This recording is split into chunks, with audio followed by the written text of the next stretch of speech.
ஓம் சாய்ராம். நம்மளோட இந்த ஷிரடி புனித யாத்திரால 4வது நாள் நம்ம எங்கெங்க போனோம், என்னென்ன இடங்கள் பார்த்தோம் அப்படின்றத இந்த வீடியோவில் உங்க கூட ஷேர் பண்ணுறேன் சாய்ராம்.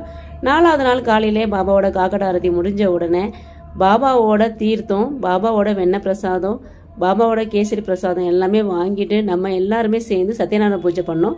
நம்ம கூட வந்து அத்தனை பேத்துக்குமே ரொம்ப ரொம்ப சந்தோஷமாகவும் திருப்தியாகவும் இருந்தது சத்யநாராயண பூஜை கலந்துக்கிட்டது. அதுக்கப்புறம் நம்ம காலை டிஃபன் முடித்த உடனே நம்ம ஷிரடியில் இருக்க கோர்ஹாலே மந்திர் போனோம். அங்கே தான் பாபாவோட ஒரிஜினல் பாதசுவடு இருக்குது.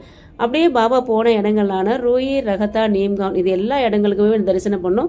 ரூயில் உள்ள ஹனுமன் மந்திர், ரகத்தால உள்ள குஷால் சந்த் வீடு, அங்கே இருக்க ஹனுமன் மந்திர், அங்கே வீரபத்ரபா கோயில், ஈத்கா, அங்கே ஒரு முக்கியமான விஷயம் ஒருத்தவரை பார்க்குற வாய்ப்பு அமைஞ்சுது. அங்கே வந்து பாபாவோட பால்கியில் அவங்க குடும்பம் தான் இன்ன வரைக்கும் ட்ரம்ஸ் வாசிக்கிற ஒரு குடும்பம். அவங்கள பார்க்குற ஒரு வாய்ப்பு கிடைஞ்சிது. அவங்க 106 வயது. அவங்கள பார்த்துட்டு அவங்கள்ட்ட பிளெஸிங்ஸ் வாங்கிட்டு அப்படியே சாக்கோரியில் உள்ள உபாசினி மகராஜ் ஆசிரமத்தையும் நம்ம பார்த்துட்டு பாபா எப்பவுமே வந்து அமரும் கல்பவருஷா மரத்தையும் பார்த்து நம்ம தரிசனம் பண்ணிட்டு நீம்கானில் உள்ள டேங்லே வீடையும் நம்ம பார்த்து தரிசனம் பண்ணிட்டு அப்படியே நம்ம பிரசாதாலயால வந்துட்டோம். பிரசாதாலயால நம்ம சாப்பிட்டுட்டு அன்னைக்கு ஈவினிங் நம்ம சாவடி ஊர்வலத்தில் கலந்துக்கிட்டு பாபாவோட சாவடி ஊர்வலத்தை எல்லாரும் கண்குளிர பார்த்தோம் சாய்ராம்.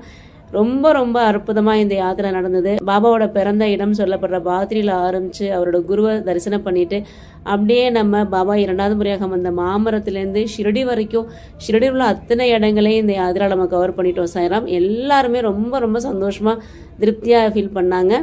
நம்மளோட அடுத்த ஷிரடி யாத்திரா எப்போ அப்படின்னு கேட்டே இருக்கீங்க சாய்ராம். கூடிய சீக்கிரம் நம்ம அடுத்த யாத்திரா எப்போ எங்கெங்கே போக போகிறோம் அப்படின்றத சீக்கிரமாக நம்ம அப்டேட் பண்ணுவோம் சாய்ராம். சாய்ராம்.